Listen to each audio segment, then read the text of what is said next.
हजरत बैठ जाए तशरीफ रखें। हजरत आप बैठ जाए तशरीफ रखें। नारे रिसालत, मसलके आला हजरत, मसलके आला हजरत। बैठ जाए हजरत बैठ।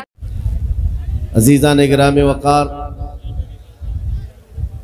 रसूल गिराम वक़ार खैरुल अनाम रूही फ़िदा मुहम्मदुर रसूलुल्लाह सल्लल्लाहु तआला अलैहि वसल्लम का मीलाद पाक का महीना है और यह आज हमारी मजलिस मीलाद है। फतेहपुर सिकरी का ये बुलंद दरवाज़ा देख कर लग रहा है इसी जलसे के लिए बनाया गया था। लेकिन मेरे अजीज़ों, इससे भी बुलंद बुलंद दरवाजे मेरे नबी पाक के कदमों से भी छोटे हैं।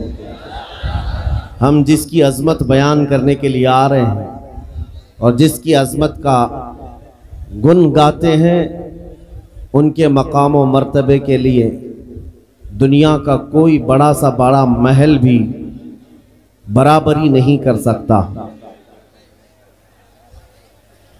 मुझे अंदाज़ा है कि आप तमामी हजरात बहुत पुरजोश हैं, काफ़ी एक्साइटेड हैं, लेकिन अगर आपकी ही तकरीर होनी है तो मैं खामोश बैठता हूं और आपका दीदार करता हूं, या अगर मेरी कुछ बात सुननी है तो थोड़ी देर का वक्त मैं आपका ले लूँगा। इसलिए कि ज़्यादा देर तक अभी गुफ्तगू नहीं करना है, रात के 12 बज चुके हैं। वैसे भी जैसे ही मैं फतेहपुर दाखिल हुआ आपकी सिकरी में, मुझे पहले ही इंटीमेशन आ गया और ज़िम्मेदार हजरात ने कहा कि डिपार्टमेंट से हमको कहा गया है कि मुफ्ती साहब से कहें थोड़ा सा सख्त बात न कहें। मैंने यही कहा कि शेर को घास खाने का मशवरा देना नहीं चाहिए। मैं अपनी तारीफ में नहीं कह रहा हूँ, लेकिन बात यह है कि हक्कानियत की बात होगी तो सख्त से सख्त जुमले हम कहते रहेंगे इंशाअल्लाह। इसलिए कि हमारा मिजाज है, जिसे गाली देना है वो मुझे दे दे, जिसे गाली देना है वो मेरी माँ को, मेरे बाप को, मेरे ख़ानदान को दे दे, लेकिन कभी खबरदार हुजूर की तरफ अगर उंगली उठाया तो फिर हमारा मामूल यही है, जो जान मांगो तो जान दे दे, जो माल मांगो तो माल दे दे, मगर ये हमसे कभी ना होगा नबी का जाहो जलाल दे दे।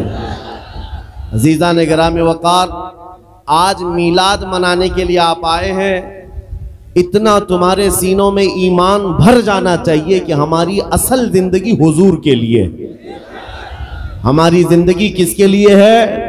हुजूर के लिए है। अब हुजूर अकरम सल्लल्लाहु तआला अलैहि वसल्लम के हम उम्मती हैं और आज कितनी खुशबख्ती है, कितनी खुशनसीबी की बात है कि उस सरवरे कायनात अल्लाह का महबूब दुनिया में आया है, तो उनकी आमद की खुशियां मनाना भी तुम्हारे नसीबे में आया है।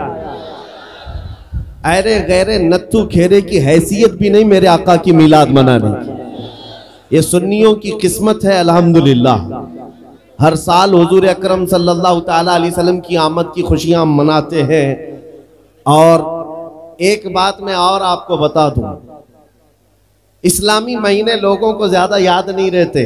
मुहर्रम, सफर, रबीउल अव्वल, रबीउल आखिर, जनवरी, फरवरी, मार्च, ये सारी चीजें तो याद रह जाती हैं। लेकिन मेरे अजीजों, इस्लामी महीने अक्सर को याद नहीं रहते। एक महीने की बात मैं करता हूं।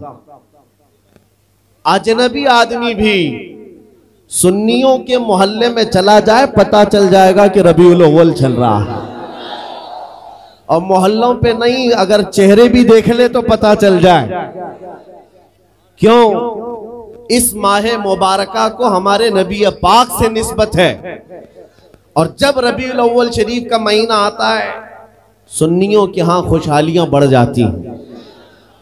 और खुशियों में झूमते हैं, हर जगह से जुलूस निकलते हैं और हुजूर की तारीफ कसीदे हर जगह चलते रहते हैं।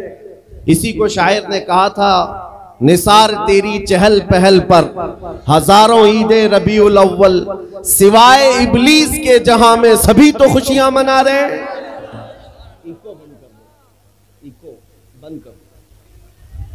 सिवाय इबलीस के जहां में सभी तो खुशियां मना रहे हैं। अजीज़ान गिरामे वक़ार, बाज तो ये कहते हैं कि मीलाद के लिए दलील कहाँ है, इसका सबूत कहाँ है, आप मीलाद मनाते रहते हैं। इन कमबख्तों को पता क्या है, आगाज से आखिर तक कुरान है नाते मुस्तफ़ा। महबूब के बयान का कैसा अनोखा ढंग है। अल्लाह करीम ने अपने हबीब पाक सल्लल्लाहु अलैहि वसल्लम का जिक्र फरमाया है और मीलाद होता ही है हुजूर के जिक्र के लिए। और सुनो, बाज लोगों की नाक और भौएं सिकुड़ जाती हैं मीलाद का महीना आते ही। कुछ के तो पेट में दर्द दौर से शुरू होता है। जब तक रबीउल अव्वल का महीना जाता नहीं, कुड़न ज्यादा होने लगती है। लेकिन सुन्नियों का हर बच्चा पुकार पुकार कर कहता है, आई नई हुकूमत सिक्का नया चलेगा, आई नई हुकूमत सिक्का नया चलेगा। आलम में रंग बदला सुबह शबे विलादत। हुजूर की विलादत के दिन पूरी कायनात की किस्मत बदल गई है। उन कमबख्तों से मैं कहता हूं, हुजूर की मीलाद मनाने के लिए दलीलें मांगते हो और तुम्हारा चोर बेटा पैदा होता है तो हर साल बर्थडे मनाते हो। तुम्हारा बेटा जब बड़ा होने लगता है हर साल केक काटते रहते हो। पता नहीं बड़ा होकर डाकू बनेगा कि चोर बनेगा, पता नहीं है, लेकिन हर साल धूमधाम से बर्थडे मनाया जाता है। और जो रब्बुल आलमीन का सबसे प्यारा महबूब दुनिया में आया है, आमिना का लाल, हम सबों की गर्दनों का मालिक मुहम्मदुर रसूलुल्लाह सल्लल्लाहु अलैहि वसल्लम, उस दिन तो मेरे अजीजों पूरी कायनात खुशियों में थी। तुम्हारे हिस्से में खुशियां नहीं आई हैं तो तुम्हें अपनी नस्ल का पता पूछना चाहिए।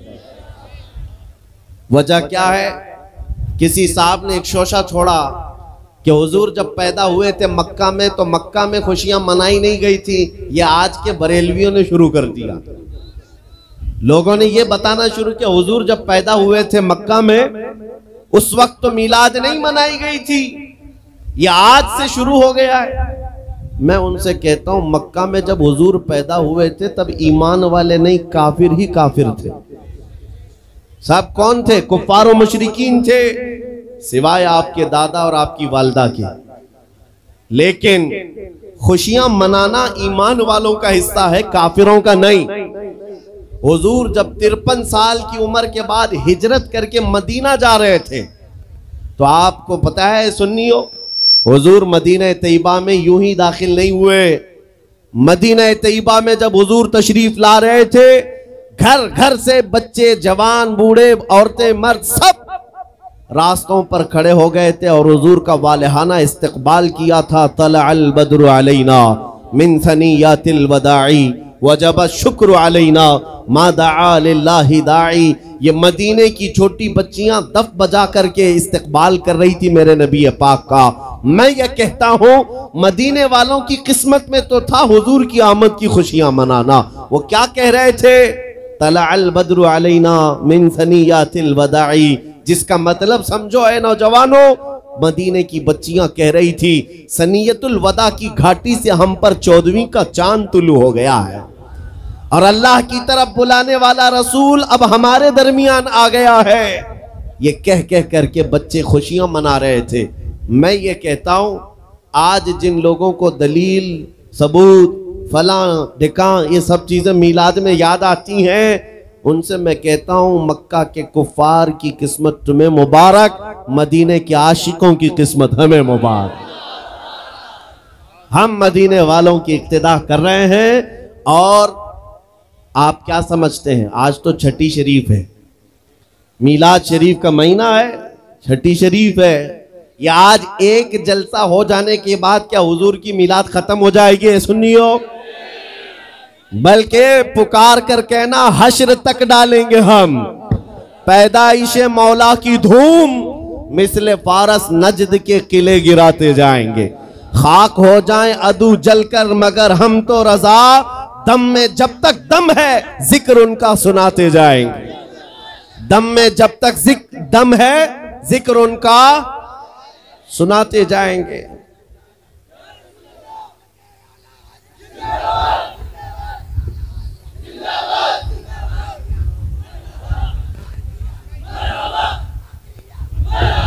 तवज्जो, मीलाद की महफिल है, हुजूर अकरम सल्लल्लाहु ताला अलैहि वसल्लम का तज़किरा।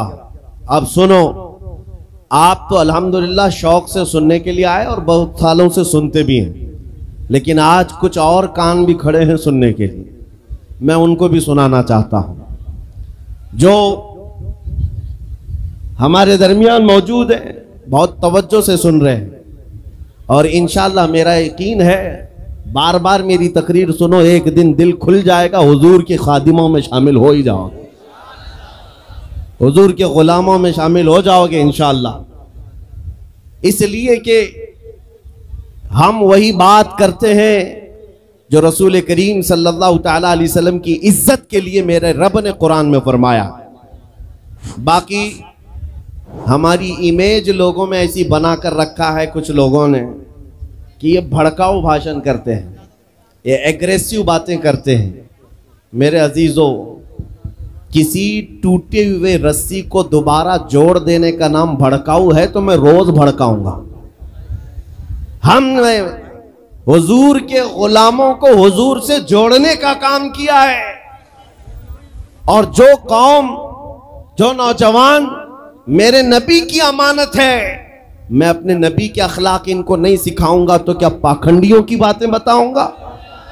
मैं हुजूर अकरम सल्लल्लाहु ताला अलैहि वसल्लम की बात सिर्फ इसलिए करता हूं मेरे अजीजों, क्योंकि हमें पता है मेरे रब का वादा है कि मोहम्मद से वफातून है। कुरान की आयत की तर्जुमानी है ये। कुरान पाक में अल्लाह ने जो फरमाया है उसका तर्जुमा बामुहावरा या अशार में अगर सुनना हो तो ये कि मोहम्मद से वफातूने तो हम तेरे हैं। ये जहां चीज है क्या लौहो कलम तेरे, बेशक बेशक लौहो कलम तेरे हैं। ऐ सुन्नियों, बात सिर्फ इतनी है कि आज इसकी उसकी बात ना करो, उनकी बात करो, हर दिल पे राज करो। आपको पता है दुनिया में अगर इज्जत पाना है तो हुजूर की बात करो। हुजूर अकरम सल्लल्लाहु ताला अलैहि वसल्लम की बात वो भी ढके छुपे अंदाज में नहीं, खुलकर बात करो, खुलकर बात करो। यहां इतना बड़ा मजमा है और मुझे पता है डरपोक लोगों का मजमा नहीं है। मैं हकीकत कह रहा हूं, किसी को डर है तो रात के 12 के बाद बैठेगा नहीं, बिस्तर पर होगा, इसलिए कि वो ये नेताओं का मजमा नहीं है जो 100-200 रुपए लेकर के इलेक्शन कैंपेनिंग में आया हुआ है। ये हुजूर के आशिकों का हुजूम है। ये नोटों के लिए नहीं, अपनी गर्दनों का नजराना देने के लिए आए। हुजूर की इज्जत के लिए हम अपनी जान फिदा करने को तैयार रहते हैं। लेकिन एक सवाल मैं इस मजमे से करना चाहता हूं। शबाब पर है आप, आपके अंदर जज्बात है, जोश है, सब है। एक सवाल मैं करता हूं, अगर दुनिया तुम्हें हुजूर अकरम मोहम्मद रसूलुल्लाह सल्लल्लाहु ताला अलैहि वसल्लम का गुलाम कहकर पुकारती है तो क्या तुम्हें कोई दिक्कत है? क्या तुम्हें अपनी बेइज्जती लगती है? इतना जोश तो जाहिर सी बात है होना ही चाहिए। अगर आपको ऐसा लगता है कि हुजूर की गुलामी से अगर दुनिया मुझे पुकारती है तो कोई दिक्कत नहीं और ना ही मेरी बेइज्जती, बल्कि मैं इसको अपनी जिंदगी की मेराज समझता हूं। हकीकत है या नहीं? मैं मेरे अजीजों पर्सनल बात बता रहा हूं। दुनिया मुझे मेरे जुब्बे से, मेरे टोपी से, मेरे नाम से, मेरे बाप से, मेरे खानदान से, मेरे ओहदे से, मेरे इल्म से ना पहचाने। ख्वाहिश सिर्फ इतनी है कि दुनिया मुझे मदीने का कुत्ता कहकर बुलाए, नबी करीम सल्लल्लाहु ताला अलैहि वसल्लम के दरबार का कुत्ता कहकर पुकारे। इस बात पर हमें फख्र है। आपको फख्र है या नहीं? और अगर आपको फख्र है हुजूर की गुलामी पर तो तवज्जो, ये सवाल मैंने बड़ी जिम्मेदारी से किया है, आपको बड़ी जिम्मेदारी से किया है। अगर दुनिया तुम्हें हुजूर का गुलाम कहती है तो आपको कोई आपत्ति नहीं, खुशी से आप कहलवाओगे। जब खुशी से कहलवाते हो तो हुजूर के पूरे गुलाम बन जाओ, आधा तीतर आधा बटेर नहीं, हुजूर के पूरे गुलाम। अब ये नहीं है कि चेहरा यहूदियों की तरह, कपड़े ईसाइयों की तरह, अखलाक किसी और कौम की तरह और बात में हुजूर की गुलामी की करूं, नहीं। दुनिया को फख्र के साथ कहो हुजूर पाक सल्लल्लाहु ताला अलैहि वसल्लम की गुलामी में जीना भी और मरना भी मुझे पसंद है। जब आपका दिल ये कहता है तो फिर आपके अखलाक में ये मॉडर्निज्म कहां से आ गया? ये फिल्मी डायलॉग तुम्हारी जुबानों पर, गाने पर थिरकना और नाच गाने, ये तुम्हारे अंदर कहां से आ गए? जब नबी की गुलामी पर तुम्हें फख्र है तो दुनिया को खुल करके बताना चाहिए और चल करके बताना चाहिए। मैं आपको बताता हूं, 2 साल पहले मैं दिल्ली पे था, जब पूरे हिंदुस्तान भर में प्रोटेस्ट चल रहे थे। शाहीन बाग में भी गया था कुछ उलमा की जमात के साथ। उस वक्त बड़ी सख्तियां चल रही थी। एक साहब आए और कहा, आप ये इतना बड़ा अमामा, ये जुब्बा सब पहन के जा रहे हैं, बीच में कई जगह पर नाकाबंदी है, इन्हें से लगा दिया जा रहा है, अरेस्ट कर रहे हैं। वो तो नॉर्मल सी बात थी, अगर यूं ही कहते तो हम उतार लेते, सादे कपड़ों में चले जाते। लेकिन जब उन्होंने कहा अरेस्ट किया जा रहा है, पकड़ा जा रहा है, तो मैंने कहा मुझे तो शौक है कि जब पकड़ा जाऊं हुजूर के लिबास पे जाऊं। हमें इस बात का कोई गम नहीं है, अब तो पहन कर जाएंगे। मैं अक्सर अपनी तकरीरों में कहता हूं, चंद दिनों पहले की बात है, एक ऑटो ड्राइवर साहब थे, उन्होंने आकर हमसे पूछा क्या इस जमाने में साड़ी रखना वाजिब है? हालात बहुत खराब हो चुके हैं, मसलियात और हिकमत में कुछ आप नरमी का कौल कर दें, नरमी की बात कहें। हमने कहा इस जमाने में और बड़ा वाजिब है, और बड़ा वाजिब है। वजह यह है कि जिसको तलवार और चाकू नहीं चुभती उसे दाढ़ी चुभती है।